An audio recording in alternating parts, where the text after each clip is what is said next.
You hit what you aim at. And if you aim at nothing, you will hit it every time. Zig Ziglar.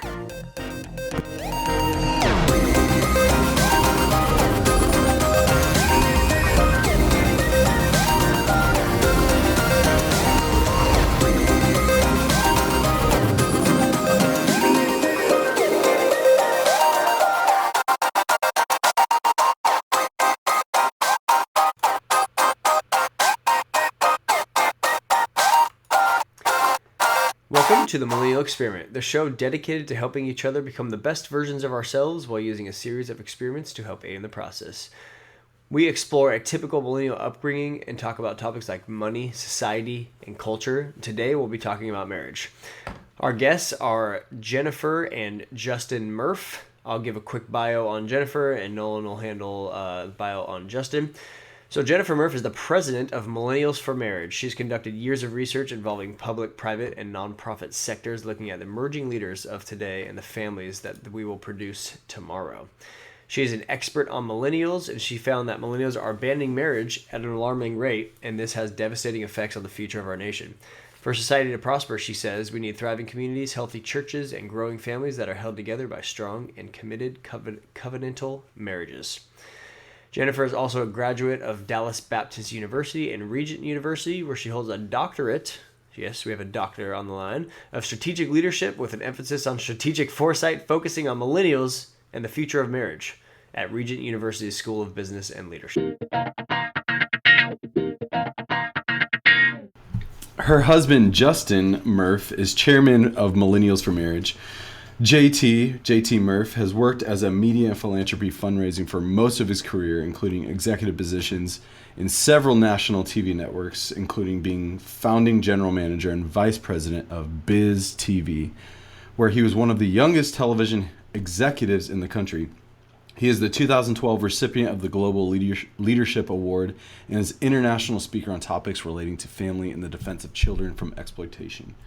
In May of 2017, the Murphs will celebrate 11 years of marriage. Their journey has not been easy, but they have learned that when couples focus on working towards a healthy relationship with God and each other, hearts begin to heal, relationships are strengthened, and couples find a solid foundation for a great marriage. That's what Millennials for Marriage is all about.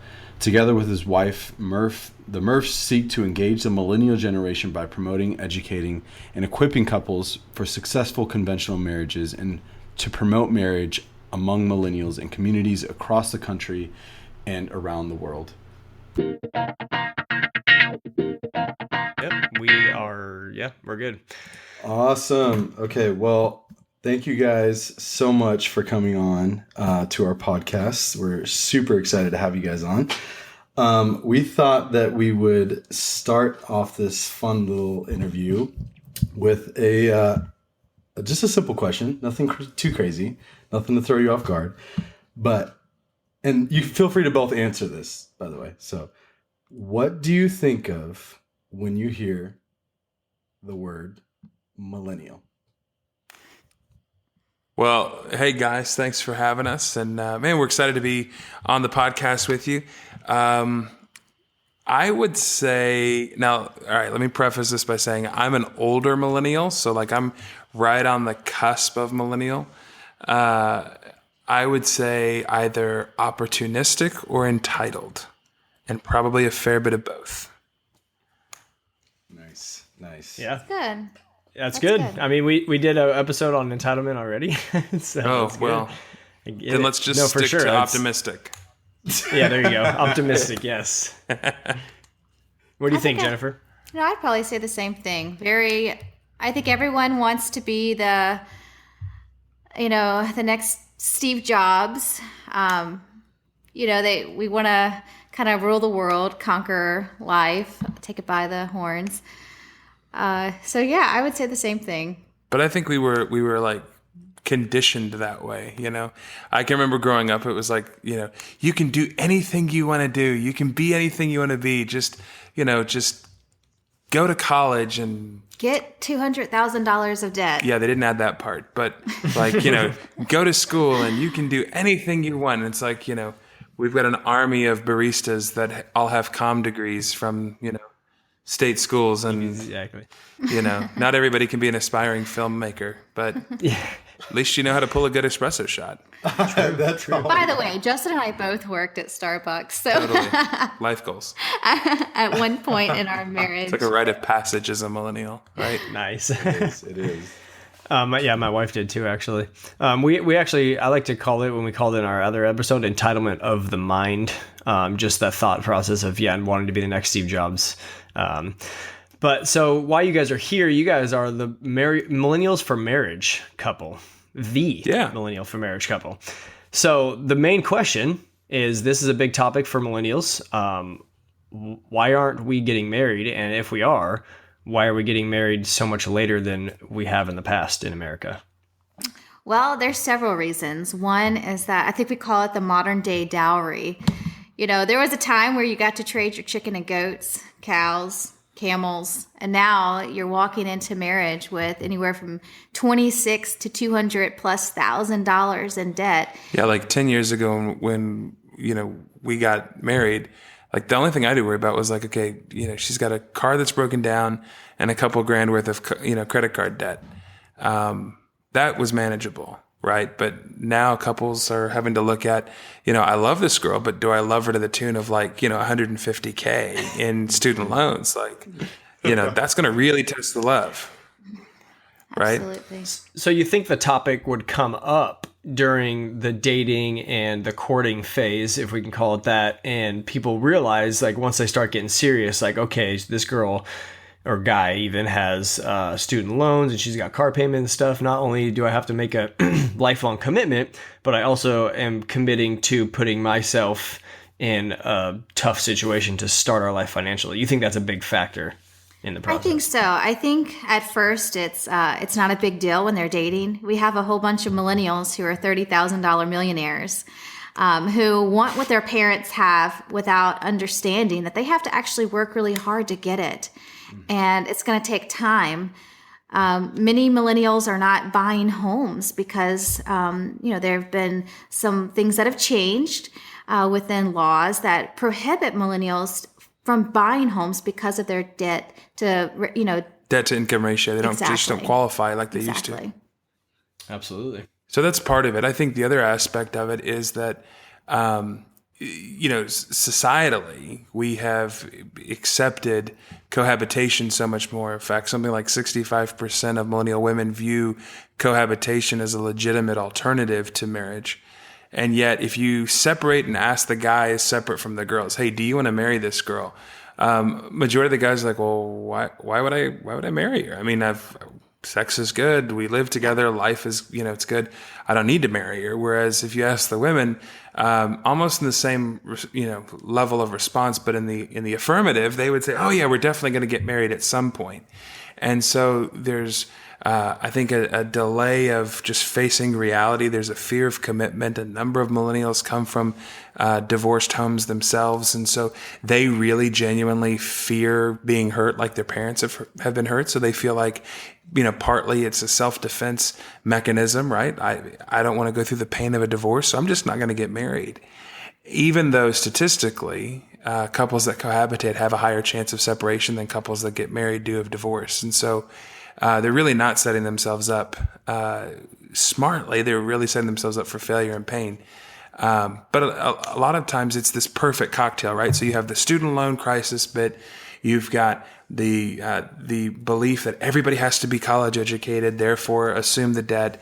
You've got this fear of commitment. You've got the reality that, particularly for men, we feel like we have to have all of our ducks in a row before we get married. So, we've got to have the student loan paid off, the house, the car, the white picket fence, and the upper level mid-management job with a C-level career track heading our way before we can even get to a point where we feel like we're ready to settle down and commit to someone, if we want to commit at all. And that's created this really interesting perfect storm for the massive delay of marriage that we're seeing now. Before we were born, we were born in the 80s, right? So in the 70s, average age of marriage was 23. Average age of home ownership was 25. That was the average age of first-time home buyers was 25 years old. Today, it's 30 and 35 respectively. Wow. So, Do you think the going down the track of having all of the ducks in a row is a hindrance, or do you think it helps? Because in my personal life, I can see situations where they wanted to wait till they had all that, and wait for that perfect time, but there never seems to come about. The perfect time never seems to happen. There is a special number that sociologists say that is the perfect number, perfect age to get married. It's around 23. Usually they're more mature. There was a time in history where if you had sex, you got married. And especially if you had a child out of the confines of a covenant relationship. And so they ended up getting married. They had no support system around them, and they ended up getting divorced. Fast forward, you have millennials who are waiting, and the ones who are getting married, there is a 40-year, all-time low, 40% all-time low of millennials who are getting married are not getting divorced. So there is a it's a good decrease. news in that sense. Yes. Yeah. However, we just have to get them married. I talk to a lot of baby boomers, and they're like, how do I get my kids married? There's not a special potion I can give them, except to encourage them to find the right person. You may have to look outside, like maybe do online dating and things like that, because you've walked away from university where there's a plethora of single women or men. So it does become more difficult. I think also too, particularly for families or for millennials that come from a faith background, faith plays an amazingly important role in a healthy long-term relationship. And yet more and more, there's been a decreased focus on the role that faith should play in life and society as a whole. And that inevitably bleeds into the relationship of marriage. And, we all have friends who aren't of the same faith. And so it's almost like, well, gosh, you're a bigot if you don't think that, you should only marry a Catholic girl if you're a Catholic guy, or a Protestant girl if you're a Protestant guy. And so this plays into a role. And yet we see time and time again the vital importance that faith plays. But even within the faith community, we see things like a higher increased number of cohabitation. We see, while the pro-life movement has done some great strides in decreasing abortion rates in the United States, surprisingly, around half of all, what's the stats? It's around half of all live births born last year in the United States were born to single, unwed millennial moms. And federal stats say that roughly 82% of those live births will be raised in poverty. So if you break that down, you're talking roughly a third of the U.S. population over the next decade are believed to be born to single-parent, impoverished households. So what's that going to do to our community? What's that going to do to our schools? What's that going to do to our churches? Or our parishes, where financially they're going to turn to the faith-based community for help. They're going to turn to public service. They're going to turn to the food pantries and to hospitals and charities and city governments who just can't afford the infrastructure of a third of our society being raised in poverty. And so there are some major, major crises on the horizon if millennials really don't embrace the idea of a healthy, committed covenant marriage. Because the reality is this: kids that grow up in a married household, almost without fail, there's only a 16% likelihood that they'll actually live as adults in poverty. So it's the key indicator of future success. Being in a two-parent household. That. It's 11% chance. Yeah, there you go. She's the statistician, not me. So 11% chance that if kids are born to a married couple or with a two-parent household, that they will not live in poverty. Is that correct? Within in the confines of marriage. If you grew up in a married household, you only have about an 11% chance of growing up as an adult living in poverty. So in other words, you stand a great chance statistically of being economically prosperous if you grow up in a married household. This is really about an issue of legacy. I look at my grandparents and I want to live that type of legacy. it wasn't perfect. They went through really difficult times. If you look throughout history, they lived and walked and worked through the Depression. They raised, 6 children. They were poor. They're having to live off of a limited income as seniors. But I want what they have, and I think there is a focus. Millennials are actually more conservative than the 2 previous generations put together in a lot of ways, especially fiscally, mostly because we're in debt. We don't have a choice but to be fiscally responsible. And so marriage is really about legacy. I think millennials want that. So to go back with the grandparents, they're called the greatest generation ever, all of our grandparents. And so that goes back to, if you look at their resilience versus the millennial entitlement, and going back to what Justin said about the generation between, how they wanted us to be that way. They wanted our lives to be great. They didn't want us to have to feel a lot of pain or suffering, and they wanted us to all go to college and stuff. So I think that's the interesting thing, is that Nolan and I talk about on our podcast here, is that we grew up in somewhat entitled, have entitlement of the mind, and what can we do to try to move away from that and be more resilient in mind? And I mean, I wonder what the stats, if you know them, what the percentage of the greatest generation getting married, or what age they got married. Do you have any idea? I think it was pretty young. Yeah, the stats were fairly early on. So the average age of marriage, I think, was around 23, 22. It was certainly in the lower 20s. And then that scale began to kind of shift generation to generation. So by our parents' generation, it was the mid-20s. Xers, you're looking at late 20s. Now you're looking at early 30s for millennials. And so if that trend continues to go, you may be looking at, say Gen Z coming up after us, that they may be, if they get married at all, mid to late 30s, which of course has an impact demographically, because the older you get, the harder it is to have kids. We have 4 daughters, right? So it's like I sneeze and she ends up pregnant. So, but we have friends who they've waited, they're our age, right? They're, I'm 34, she's 31. 32. Sorry, 32. It's all right. It's all right. It's okay. You still look 18, so that's good. That's true. Thank you. But, they're our age, and they're really struggling to have kids because they chose to wait. They wanted to kind of have the dink lifestyle all throughout their 20s, and they've had a blast now that they realize, hey, I'd kind of like to have kids. And they're spending tens of thousands of dollars on treatments and anything they can, when the reality is, biologically, some of the doctors have just said, you just waited too long. Mm-hmm. So that's heartbreaking. That's really heartbreaking.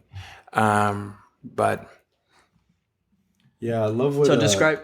Go ahead. Okay. Yeah, I love what you said about legacy too. Corey and I are both.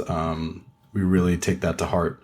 I came from a broken family, and when we got married, my wife too. If I sneeze or just touch her, she gets pregnant. So we had kids quite early. I got married at 23, but ever since then, we're really about building that legacy.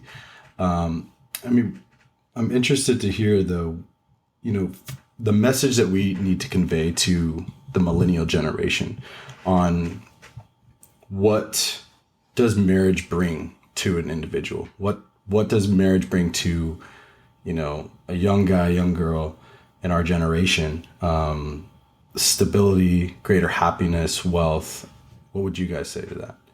All the above. Mm-hmm. I mean, if you would have known my background, I was the first person in my family to graduate high school.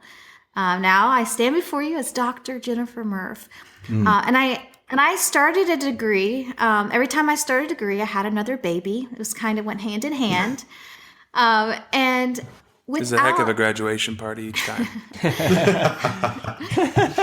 And so, but without my husband seeing something in me that I didn't see in myself, I'm not sure I would have accomplished everything that I've accomplished. And guess what? The best is yet to come. Mm-hmm. It's not the end. That wasn't the capstone. I love the saying, marriage is not the capstone, it's the cornerstone. And we have to think that marriage is really something that God instituted. He desired it to be a legacy, to bring success. I mean, there are some things that Justin and I have gone through that it would have been really difficult to go through alone. And those type of refining moments, I think, not only draw us closer, but they are those kind of big building blocks that we build on for even a stronger marriage in the future. I would say it like this. We are a deeply hedonistic culture, right? We want what is best for us. Millennials are instinctively wired this way, right? We want to look out what's best for us. Well, the reality is this. When I look at the data, married men promote faster. They make more money. They're in more senior positions of leadership. They have lower levels of stress. Married men statistically have better sex lives than single men. And so when I look at all of that, I'm like, well, wait a second. If I'm going to make more money, if I'm going to have better sex, if I'm going to be more relaxed, if I'm going to have a higher chance of getting at the executive reins in my company, why wouldn't I be married? The smartest thing I can do for my own personal well-being and future is to find a faithful, committed wife and get married, because that's going to be the best thing for me individually. It just so happens it's a great thing for us as a couple. But I actually don't view that argument as a bad argument, because we were wired that way. We were wired to look out for us instinctively. That's kind of how millennials were taught. And so I just tell guys, look, if you really want to know what's the best thing for you, man, get married. Find the right woman. That can be a difficult challenge, right? But, we have friends that they've found each other on, Christian Mingle or Catholic Match or even Tinder. I did a funny story. So I am doing a nearly wed seminar this past weekend, and I went around and I asked, where did you guys meet? Okay, out of the 10 couples that I was teaching, 2 of them met through Tinder. And this is like at First Baptist in Dallas, Texas. So like very religious, right? I was like, that's awesome. I wrote an article that said, marriage and dating is a Tinder subject. Like, I pick on it. And here I was like, oh, I'm so sorry. That's good. Oh, I love that. So, can I take a stab at why I think getting married makes you, I guess, a better person, a more productive person? I think is that we grow up with the mentality of taking care of ourselves and treating us as number one. But I think when you get married and you actually have that commitment to the other person, and it's not 100% about you, that you start seeing life in a different way. And I think that just gets exaggerated as you have kids as well. And then you start to realize as parents and as a husband and wife that there's a certain level of responsibility that you have with just inherently for being committed to the other people. What do you think about that? I absolutely agree. Marriage is a great way to fish out and realize just how selfish you really are, right? It may start off as like, this is a good thing for me, but my husband is the most selfless man I've ever met in my life. I can't tell you how many all-nighters he's done. He's went to the office, worked all day, come home, had dinner with the family, tucked the kids in, said our prayers, and walked right back into the office and worked till 4 a.m. because he needed to make sure he spent time with our family. Selfless. Absolutely selfless. That's what marriage does to you. It pulls out greed. It pulls out that selfish desire and says, I'm not going to live for myself. This is about legacy. And so it goes deeper than just those hedonistic tendencies, though that may be kind of a little bit of the rope gets millennials in the conversation of talking about why marriage can help you. Yeah, I hate when people say, oh, marriage is 50-50. I'm like, no, it's 100-100. You've got to put everything in. Like at the end of the day, you've got to leave it all in the field and kind of get back into the locker room just exhausted. And there are days where we crawl into bed and it's like, did that just happen? Like, did today if today never happened again, we'd be totally okay. It was just crazy. But then we think about it and we're like, yeah, but it's our crazy and it's our normal. And I wouldn't want to do this with anybody else in the world. And it's just a great journey to be on.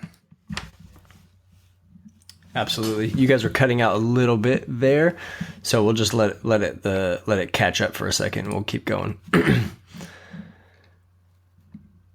You still on? So you mentioned, yeah, you guys are good. You guys still there? Yep. Okay, cool. You mentioned earlier that the divorce rate affects the millennial generation. You guys are full of statistics. Do you have any idea of any specifics on that? Yes, 38% of millennials come from divorced and fragmented homes. And it does affect the way they view marriage. Who wants to walk into marriage with the thought of it may not work? I mean, for a long time, the statistics were wrong. They were counting divorced parents that got remarried, that got divorced again, and they were calling it over 50%. That will scare the living daylights out of people. But guess what? Divorce rate is actually lower than what we think.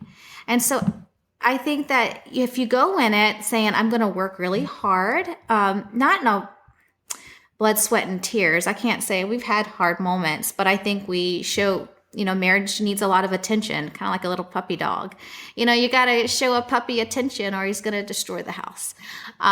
So marriage does take lots of attention and giving it what it needs to grow. I think that we take more care of our lawn than we do our marriage. Living in Texas, the grass is disgusting here.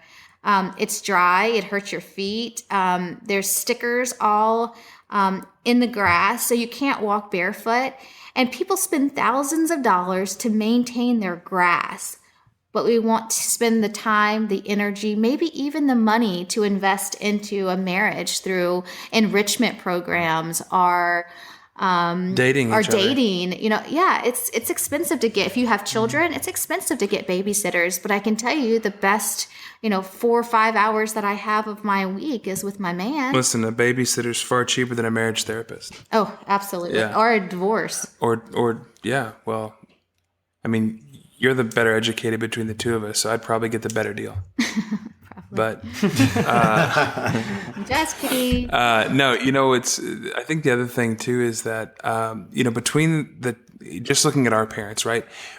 Both of our parents divorced at 18. So, we were on our way to college and they were like, great, did our job, you're off to school, we're done, we're out. Well, between our two parents, right, or I guess your two parents and my two parents, there are actually, we counted up 11 marriages. So they've all had previous, they've all had post marriages. And so, that's just overwhelming to think about. And just that many other couples that are kind of patched into it and lives and people that are intertwined. And so, thankfully, we came along kind of in the second marriage for our parents. And so, it's just been interesting to see how that has affected, because we kind of came into our marriage with the decision, divorce is not going to be an option for us. We're going to come into this committing from the very beginning that intentionally our parents' past is not going to be our future. Tell him the story about when you were at that restaurant and you were listening to those girls talk. Oh, yeah. So I was floored. Yes, tell us the story. It took me a second. I was like, which story? But I was in DC recently, and there were these three girls, and they were having they were millennials, and they were having a luncheon, and it was very clearly that this was a girlfriend's luncheon, kind of celebrating the engagement of one of them, and they said, so you must really be in love, and what do you think, and are you excited? And she goes, well, I mean, let's be honest, this is a starter marriage at best. And I almost spat my tea out, right? I was like, what? And, I'm just kind of eavesdropping and listening. And the girls kind of nodded their head and said, let's, he's doing good in his job, but, I'll pay off my student loan and then, we'll reevaluate things. My job, I just want to have kids until we're done. And all of what shocked me was the other two girls at the table acted as if that was absolutely, completely acceptable and normal. And I'm sitting here like, you are the worst human being I've ever seen in my life, right? Like God have mercy on your soul. but yet these other girls were like, yeah, of course. I mean, that's a great, and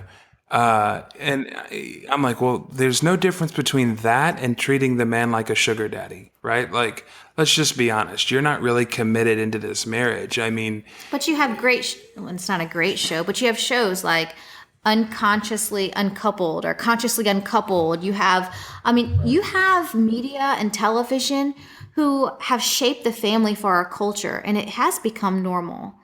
And it's time that the narrative becomes change. We change the narrative, and that's what at Millennials for Marriage. That's what we want to do. We want to change the narrative, change the story, and say, no, marriage is good. It's beneficial. Yeah. Here are the benefits of it, and you don't have to end up like this. Well, and so what we do is kind of a 3-prong approach. So the first thing is we actually want to showcase positive aspects and positive stories of marriage. So we have our advocacy campaign, which is really millennials telling their own stories of why they got married, why they chose marriage, what benefits marriage has had in their life, the ups, the downs, the struggles, the good and the bad and the ugly. And that's been a really positive, life-affirming resource and campaigns for other millennials just to be encouraged. The second piece of that is also the research. So Jen does a lot of research, white papers and articles, is published in a number of places. And so her research is really kind of highlighting the socioeconomic impact that marriage can have amongst millennials, or that the lack of marriage is having amongst millennials. And then the third piece is consulting. And so we work actually with organizations, nonprofits, ministries, churches to help them better understand how to actually engage and connect with millennials. Particularly in attracting and retaining millennial couples to their organization, their cause, or their church or parish. So that's kind of the 3 things that we really focus heavy in on and have become kind of the hallmarks of what we do as an organization of Millennials for Marriage. I love that. One thing you guys were talking about before, which I think is another huge benefit of marriage and getting married. You said that kids create wealth. I'm not rich because I have 2 kids, but it's certainly, my financial situation is definitely improved. What do you guys, can you touch on that a little bit? Well, marriage is a wealth creator. Obviously, if as a single woman, it is, more difficult to make ends meet alone. Than when you have a spouse. When you bring children into the mix of marriage, it does make you want to work harder. I feel like everything I've done as far as business that drives me is to make sure that I leave my kids better off than what they came to the world. And it's not just a financial thing. I don't want them to bear the burden of having to care for me financially as I become, a senior.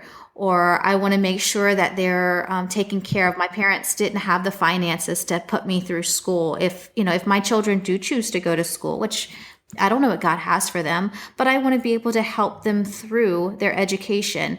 So having that set of lenses as a parent helps me want to work harder. It helps me want to be more creative. Again, we're going back to legacy.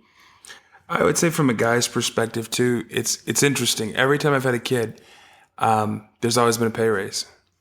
That's true. It's just I can look back, and that's honestly been my story. Is it's like, oh, there's a promotion, or there's a pay raise, or there's a new job, or every single time we've added a kid, it's just been like, I honestly I kind of say, well, gosh, you'd think like, there's some divine higher power who's kind of guiding my life, right? So I look at that and I'm like, yeah, okay, I can see how the Lord's kind of doing that.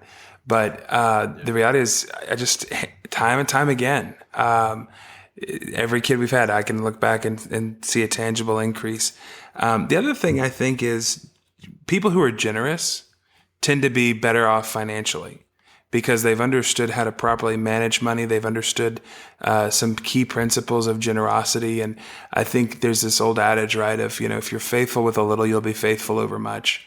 And if you can be trusted with a little, you'll be trusted with even more. And so when we have kids, we have to share, we have to give, we have to, okay, do I want to go out to the Cowboy game and spend $150 to $200 a ticket, or do my kids need diapers and clothes and school books. And so it's like, So recently, I had a friend of mine was speaking at a Millennials event down in San Diego, and he said something that caught my attention. He said that values are pressed down from previous generations, and now Millennials, we not only have the pressed down values from our parents, from our grandparents. But we also have we get influence from social media, from the news, from the information overload of the interwebs. As we get married and have kids and sort of prep this next generation, what values should we be trying to pass down to them? I think a lot of it has to deal with the values that obviously we hold dear, right? So traditional family values and commitment and fidelity and these things, but it's not just what are we passing down, but it's how we're passing them down.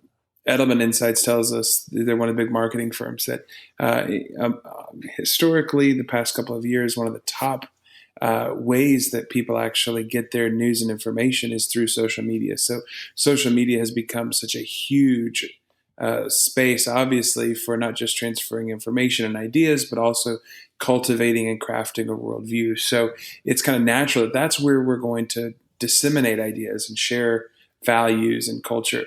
But if we're talking about kind of those family values, it's not going to be so much our parents' values, but really it's our grandparents' values. Mm-hmm. Many millennials were partially or sometimes in some cases fully raised by their grandparents. They look to their grandparents' generation as, the generation that really had it together. They had the white picket fence and the leave it to beaver, lifestyle. And so while that certainly may not have been our childhood, and it wasn't my childhood, I look at the stability of my grandparents, 40 plus years of marriage, friends, with the same couples for multiple decades, and just they lived community, they lived life together, they invested in each other, they invested in their friends. I look to them and say, man, that's the kind of goals and the values that I want to really emulate.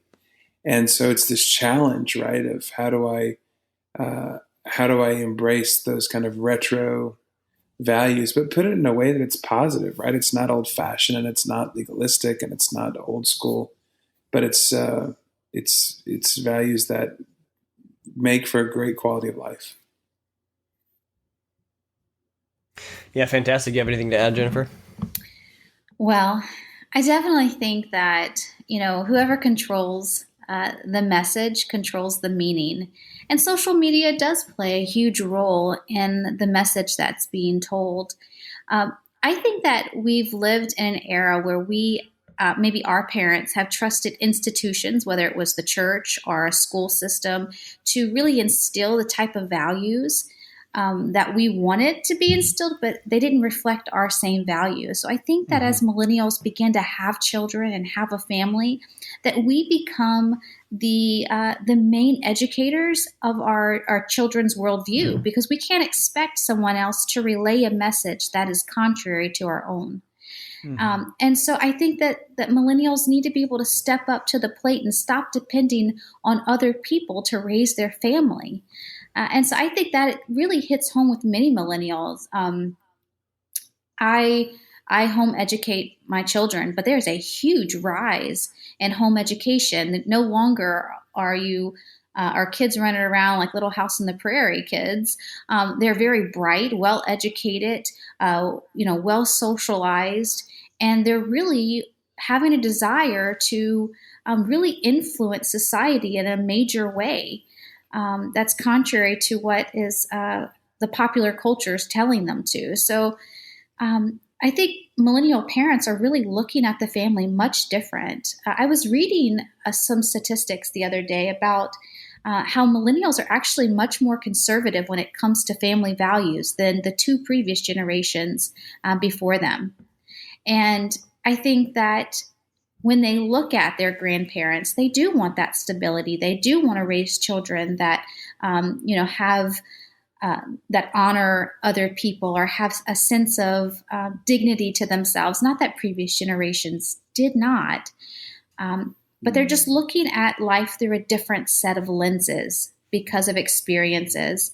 And of course, the internet and social media plays a role in seeing how society is being lived out. So, yeah, definitely taking the role as the main educator for their worldview. Mm-hmm. Fantastic answer. I think that's a good place to end there. Leave those final words with our listeners. And so we have a few questions that we like to ask all of our guests at the end. We sent these to you beforehand, so let us know what you came up with. But the first question we have is kind of hypothetical, more of like a fun question. But if you could make a social media post and you knew that it would go viral, what would you say? I would tell everyone that threesomes rock. And I would tell them that because we believe that marriage is a covenantal marriage. It's between a husband, a wife, and of course, God. He plays a role in our marriage. So looking at that, it's kind of this, it's a great conversation starter, right? Because obviously you wouldn't expect pro-marriage advocates to be talking about threesomes. But yeah, that certainly is one of the things that we like to. Would you just put like a line like on Facebook to say threesomes rock, or would you like put a picture? No, it would probably be a meme of like this like really seductive looking couple. And it would say, threesomes rock. And, maybe even a tagline of like, curious ? Click here. And, and then take them to the page where, it's like the data shows, right, that couples who have faith as an anchor, as a main tenet of their relationship, right, and particularly Judeo-Christian couples, they have more satisfied sex life. They have higher personal satisfaction rates. They're healthier, they live longer. And so it's like, listen, if you want to have really great sex, there's this old sermon of this pastor who once said, if you want sex, if you want loving so good, you can't even walk in the morning. The kind of loving, they have to roll you around in a wheelbarrow, right? Marry a Christian girl. Yeah, marry a Christian girl. And so it's like, well, yeah, amen. Oh, that's awesome. Threesomes rock. I don't even know how to segue from that. That's I know, right? I think we just rolling along. Just end it. Okay. Oh gosh, I think that was probably the answer to the next question that I'm going to ask you. But do you have any quotes that you constantly think of, or quotes for us to ponder? Yeah, safe for work quotes. I would say, "Blessed are the flexible." We kind of roll along with this kind of unspoken beatitude. I'm sure it's somewhere in some lost document, right? But blessed are the flexible, so they won't be broken. Or bent out of shape. Yeah, or bent out of shape. Marriage is hard. Life is hard. Work is hard, right? You're trying to get your hustle and get your family and do everything you can. And sometimes you just have to be flexible. Things aren't always going to go your way. And how you respond to those circumstances is oftentimes going to have a huge impact on determining the outcome of the situation. And so be flexible. So true. And then I have one. I've heard so many people tell me that marriage is not for them. They believe that marriage is going to be a life-draining, life-sucking, bank account draining institution that's going to end up leaving them very broken and bitter and divorced in the end. Like it's just some industry or something. Like it's some industry. And but we believe as an organization and personally that marriage is not the capstone, but it's the cornerstone. That people who do get married, they usually climb the corporate ladder higher. They get more, job promotions. They make more money. They are healthier. There's a lot of benefits that married people have that single people will never experience until they walk into that type of union. Marriage has a lot of great things it can offer millennials if they would just give it an opportunity. It's fantastic. So we are the Millennial Experiment. At the end of every podcast, we like to give our audience an actionable step or an experiment, we like to call them, that they can do for their lives. So did you come up with one, something that we can give our audience to break their normal routine of life or marriage? I would say chore play. What do you mean, Jennifer? I'm saying that if you want to spice up your love life, Do the dishes. Y'all, for real. Do chores. Do chore play. Some people have foreplay. The Murphs have chore play. Yeah. And because it's amazing, because it's like, like I'll put on the candles, the music, right? I'm thinking everything's going great. And she's like, are there dishes in the sink? And I'm like, are you serious? Like, for real? Like, I'm pulling on my A game and you're worried about some coffee cups? So we've just learned, right? Like, guys have a one-track mind. Women have like a roller coaster through dark woods that take turns that you don't even see. So, understanding how she works, and it's like, well, hey, yeah, if I can help eliminate some of the stress around the house, that's going to help you alleviate some of the stress in other areas of our life. So absolutely. And then we also, another experiment is go on 5-minute dates with your spouse. do you spend more time on Facebook than you do with your spouse? That's probably an indication it's not a good relationship, or it's not a healthy one, at least, right?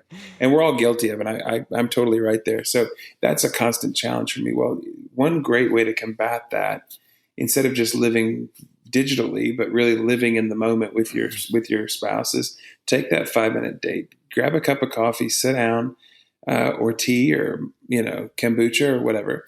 And kombucha. Is that aphrodisiac? Kombucha. It's like the fermented tea, right? It just sounded very millennial. Kombucha. Yeah, I mean, who doesn't? My assistant drinks kombucha all the time. Anyways, 5-minute date. That's a whole nother podcast. Awesome. Take a 5-minute date every day. Just carve out 5 minutes. It's amazing. And Jen is such a talker that it usually goes like 10 or 15. 25, and I'm 30. usually having to like run out the door because I'm going to be late for work if I don't. And she's still like, no, but wait, let's talk some more. I call him on his cell phone. He gets in the car. I'm like, so. Anyway. To finish what I was saying. That's great. Awesome. I wish Facebook was chore play, part of chore play. Right? I know. This would be that awesome. would be, Then you could just go on Facebook for 5 minutes and then boom, Totally. Anyway. If your listeners are dating, one of the things I'd encourage them to do is just, hey, think about what are the ideal characteristics, not physical, but emotional and spiritual and personal characteristics that you really are looking for in a spouse. Write those down. Have a clear understanding of the type of person you're really looking for. Not the job and the physical description and the house and the fact they've got it all together, but what's the inside of the person you're looking for? And then when you find that, stick to your guns, right? If it's not a good fit, hey, it may be fun, but it's not something that you want to commit 30 years of your life to. Well, let's hope they stay married for longer than 30 years, like 50 or 60 years. Oh, this is great. Well, thank you both so much for coming on. This was awesome. If people want to learn more about you and what you're doing, where can they find you? Website, social media, etc. Well, we have a social media site on Facebook, Millennials for Marriage. You can find our blog at the Hitch Fix. Of course, Instagram, Twitter, and Instagram. The website. And our website is millennialsformarriage.org. Fantastic. Thank you guys for coming on. I appreciate it. Thanks, guys. Thanks. Thank you. Good chatting.